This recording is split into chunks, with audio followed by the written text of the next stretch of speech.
पन्नगे च सुरेन्द्रे च कौशिके पाद संस्पृशि निर्विशेष मनस्काय श्री वीरस्वामिने नमः।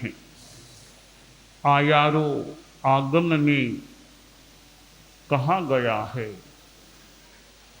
तम्हा पंडिए हृणो हरिषे हृणो कुज्झे। छोटा सा यह आयारों का सूक्त है, सूत्र है।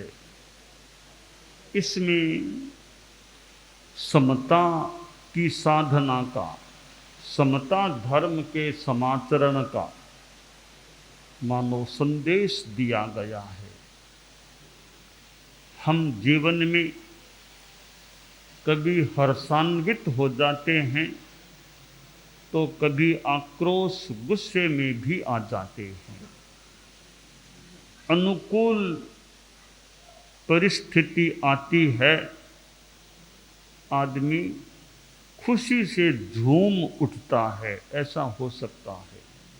प्रतिकूलता आ गई, आदमी दुखी बन जाए, कभी आक्रोश में आ जाए, निराश होकर बैठ जाए, मन में कष्टानुभूति होने लगे। यहाँ आयारों में कहा गया है, तम्हा पंडिएणो हरिषेणो कुज्झे। इसलिए किस लिए? पीछे बताया गया है कि यह जीव अनेक बार उच्च गोत्र वाला हो गया, अनेक बार नीच गोत्र वाला हो गया। तो अब खुशी किस बात की ज़्यादा मनानी है, गुस्सा भी क्यों करना है? कोई हीन नहीं, कोई अतिरिक्त नहीं।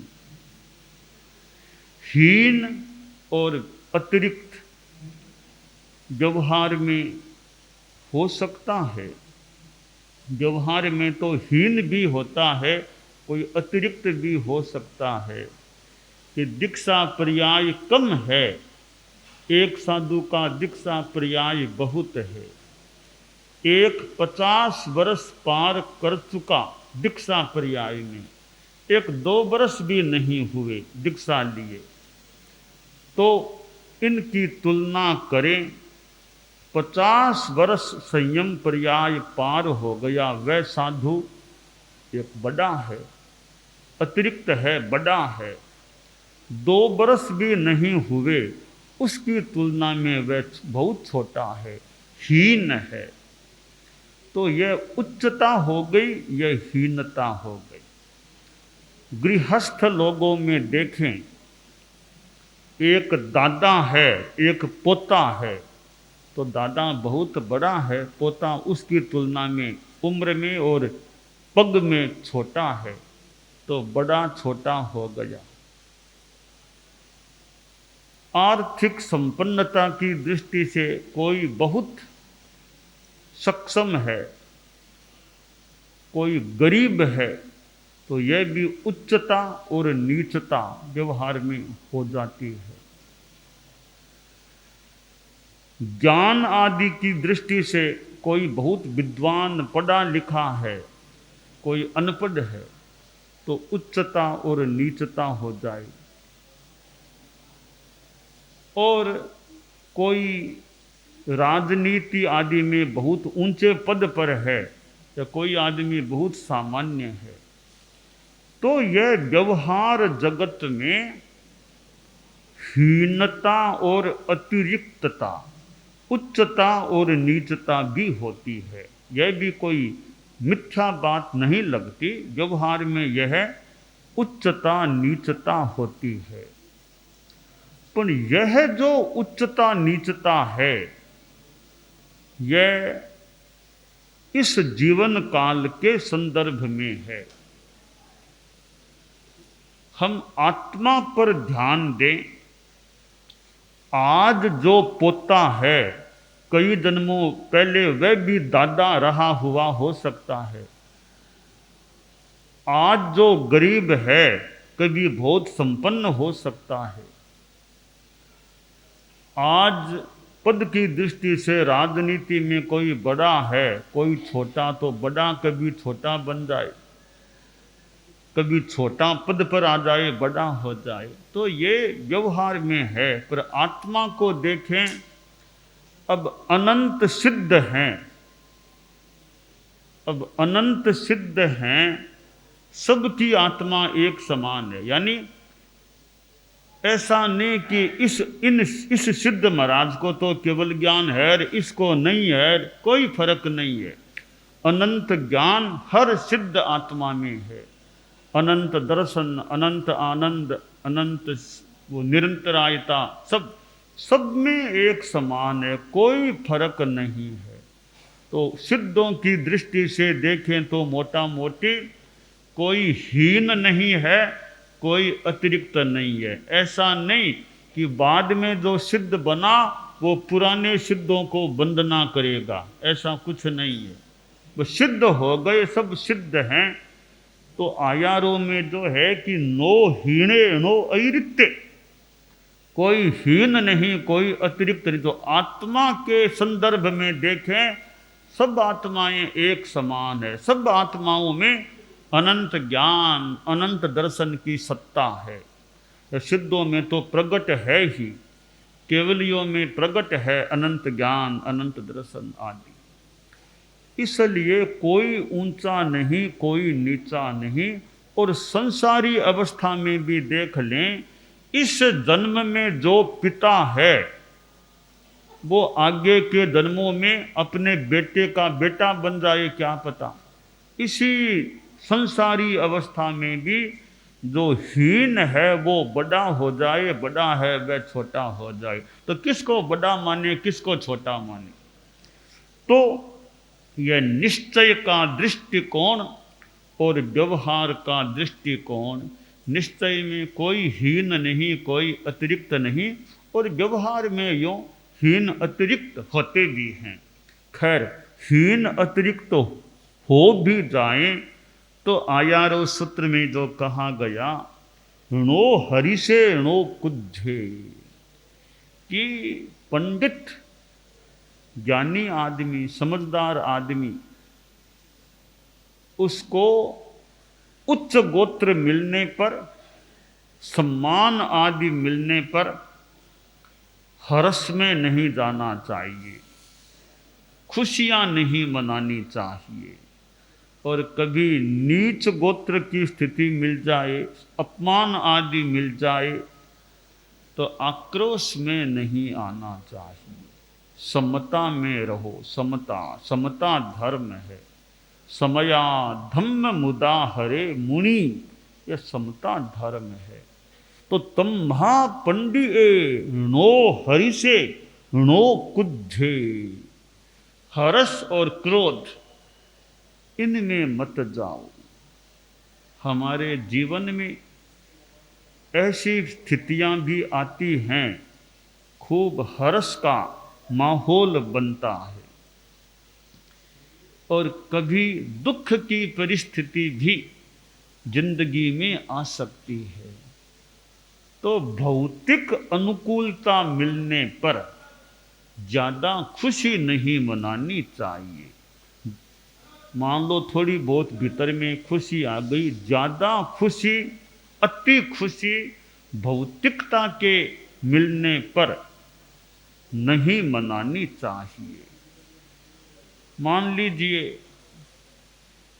कभी आप लोग गृहस्थों के बहुत ज़्यादा अच्छी कमाई हो गई, बहुत अच्छी कमाई हो गई, यानी भौतिकता की अनुकूल स्थिति सामने आई है, इसमें ज़्यादा खुशी नहीं मनानी चाहिए, ज़्यादा आमोद, ज़्यादा हर्ष नहीं होना चाहिए।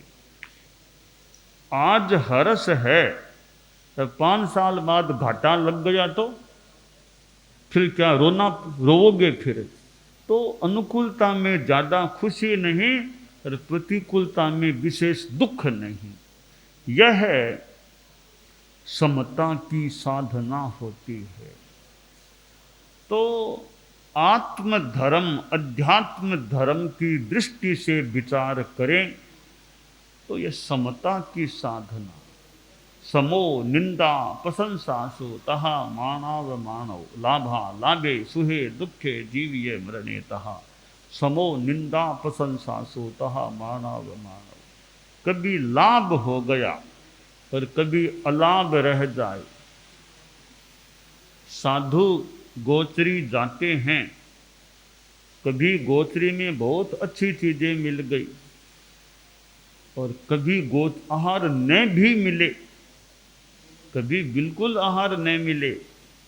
मौसम आदि के कारण या गांव में लोगों में विशेष भावना नहीं, सुस्ता असुस्ता सारी स्थितियां अनुकूल नहीं, भोजन न भी मिले। तो साधु का यह लक्ष्य रहे, लभ्यते लभ्यते साधु साधु एव न लभ्यते, अलब्धे तपसो वृद्धि ही लब्धे देहस्य धारणा। कि साधु को भोजन मिल जाए और न मिले, दो स्थितियां हैं। कि मिलता है तो ठीक है, नहीं मिले तो भी ठीक है, कोई बात नहीं। तो ठीक, दोनों ठीक कैसे हुए? मिले तो भी ठीक और न मिले तो भी ठीक, दोनों ठीक कैसे हुए?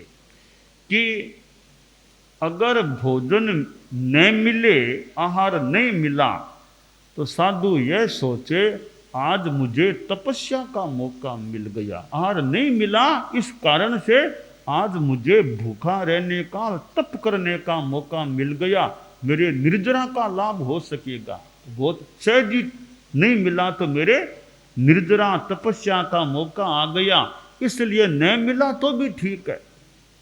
कि आहार मिल जाए तो साधु यह सोचे मिल गया तो मेरे शरीर को पोषण मिल सकेगा, शरीर को भाड़ा मिल सकेगा, मिल गया तो भी ठीक है।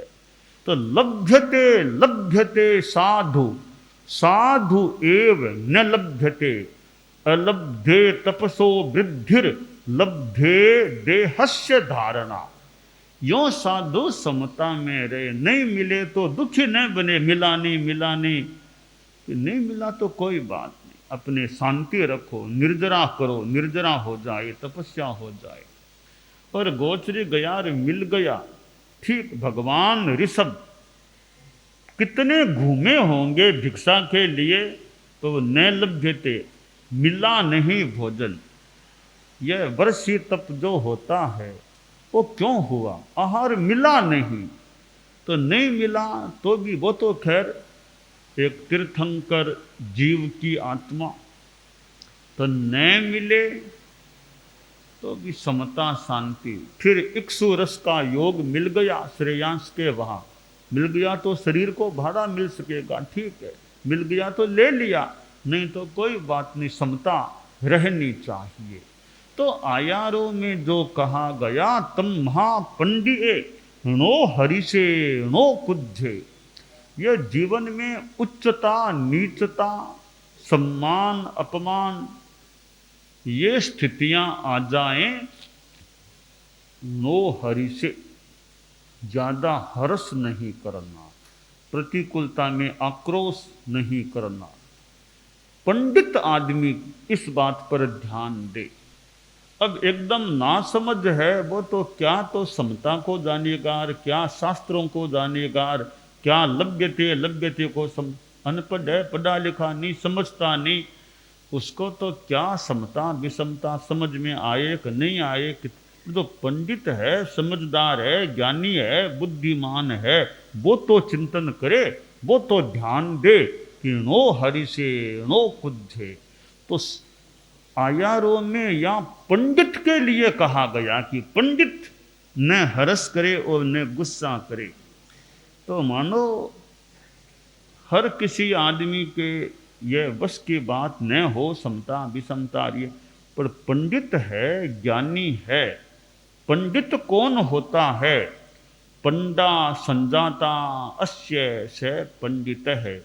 काल कौमुदी में तद्धित प्रकरण में वो इत प्रत्यय का एक बात आता है, तारकः संजाता अस्य तारकितम नभः है। संभवतः इसी प्रकार पंडा संजाता अस्य स पंडित है। पंडा एक तत्वानुगामिनी बुद्धि, तत्व का अनुगमन करने वाली बुद्धि है, पंडा है। तो पंडित एक ज्ञानी आदमी है, समझदार है, बुद्धिमान है, चिंतनशील है, तो वह ध्यान दे उच्चता और नीचता। उच्चता की स्थिति में हर्ष नहीं करना, नीचता की स्थिति में आक्रोश गुस्सा नहीं करना। साधु को तो खैर यह ध्यान देना ही चाहिए। एक बात और है, पंडित का एक अर्थ है हम मत साधु पंडित वीर्य कि अविरयम पड़ुच्च बाले विरयम पड़ुच्च पंडिये।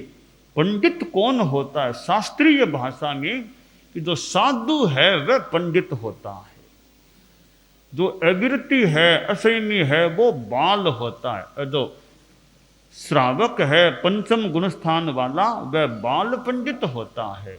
तो आयारों में कहा गया तुम महापंडिये। हम यह भी उचित हो तो ध्यान दे लें कि हे पंडित हे साधु, तुम तो ध्यान दो, तुम हर्ष में भी मत जाओ, आक्रोश में भी मत जाओ। तो अगर हम पंडित का अर्थ या साधु होता हो और कर लें, तो मानो यह साधुओं के लिए संदेश है कि पंडित साधु तो हर्ष और क्रोध में न जाए, परंतु गृहस्थ भी समता की बात को धारण करें तो अच्छी बात ही है। तो साधु को तो समता मूर्ति होना ही चाहिए। पंडित एक तो ज्ञान से होता है, विद्वान सुधि कवि आदि तो नाम हैं विद्वान के, तो पंडित नाम विद्वान का भी है। पंडित जी आ गए, पंडित जी, ये जो ऐसे ब्राह्मण लोग और जो कुछ जानकारी, पंडित जी आए हैं, पंडित जी आए हैं, तो ऐसे पढ़े लिखे ज्ञानी लोग पंडित कहलाते हैं। और पंडित का दूसरा अर्थ करें साधु, ज़्यादा विद्वान नहीं भी है पर संयमी है, चारित्रवान है, तो वह अपने आप में पंडित होता है, पंडित वीर्य वाला होता है। तो साधु हो उसको भी समता में रहना चाहिए। और गृहस्थ भी ध्यान दें भाई, जीवन में अनुकूलता प्रतिकूलता की परिस्थितियां आ जाएं, हम उनमें समता में रहने का प्रयास करें। हम सिद्ध योगी आचार्य श्री महाप्रज्ञ से प्रेक्षा ध्यान का एक प्रयोग करें। आपको एक प्रयोग कराया जा रहे हैं श्वास प्रेक्षा का। 5 सेकंड में श्वास लेना है, 5 सेकंड भीतर रोकना है और 5 सेकंड रेचन करना है और 5 सेकंड बाहर रोकना है। इस प्रकार 20 सेकंड में एक श्वास। सावधान रहे, श्वास भरे, भीतर रोके, रेचन करें, बाहर रोके, श्वास भरे, भीतर रोके, रेचन करें, बाहर रोके, श्वास भरे, भीतर रोके, रेचन करें, बाहर रोके, श्वास भरे, भीतर रोके, रेचन करें, बाहर रोके, श्वास भरे, भीतर रोके, रेचन करें, बाहर रोकें, श्वास भरें, भीतर रोकें, रेचन करें, बाहर रोकें, श्वास भरें। प्रयोग संपन्न। तो ये ध्यान के बहुत छोटे प्रयोग कराए हैं और इनका स्वयं बार बार अभ्यास करें तो एक अच्छा अभ्यास हो सकता है। ओम आसम।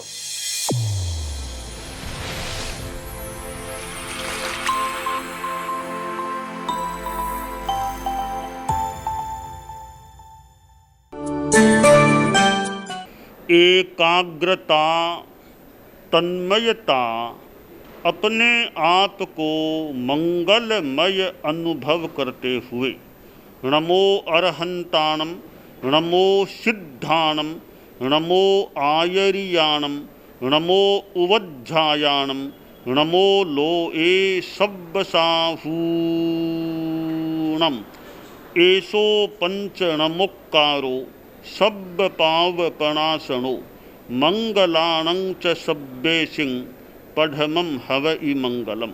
चत्तारि मंगलम, अरहंता मंगलम, सिद्धा मंगलम, साहू मंगलम, केवलिपन्नत्तो धम्मो मंगलम। चत्तारि लोगुत्तमा, अरहंता लोगुत्तमा, सिद्धा लोगुत्तमा, साहू लोगुत्तमा, केवलिपन्नत्तो धम्मो लोगुत्तमो। चत्तारि शरणं पवज्जामि, अरहन्ते शरणं पवज्जामि, सिद्धे शरणं पवज्जामि, साहू शरणं पवज्जामि, केवलिपन्नत्तं धम्मं शरणं पवज्जामि। धम्मो मंगलमुक्किट्ठम् अहिंसा संजमो तवो देवावितं नमंसन्ति जस्य धम्मे सयामणो। च इत्ता भारहं वासं चक्रवर्तीमहिद्धियो सन्ति सन्ति करेलोए पत्तो गइमणुत्तरम्। देवदानव गंधर्वा जख रक्षस किन्नरा बंभयारिं नमंसन्ति दुक्करं जे करन्ति तम्। मंगलं भगवान् वीरो मंगलं गौतमो गणी मंगलं स्थूलभद्राद्यः जैन धर्मोस्तु मंगलम। मंगलम मतिमान् भिक्षुः मंगलम भारमल्लकः मंगलम रायचन्द्राद्या मंगलम तुलसी गुरुः महाप्रज्ञोस्तु मंगलम। तेरा पंथोस्तु मंगलम। विघ्न हरण मंगल करण स्वामी भिक्षुनो नाम। गुण ओळख समरण किया सर अचिंत्या काम। विघ्न हरण मंगल करण स्वामी भिक्षुनो नाम। गुण ओळख समरण किया सर अचिंत्या काम। विघ्न हरण मंगल करण स्वामी भिक्षुनो नाम। गुण ओळख समरण किया सर अचिंत्या काम, सर अचिंत्या काम, सर अचिंत्या काम। एक दिवसीय त्याग, आज आज के लिए धारणानुसार त्याग।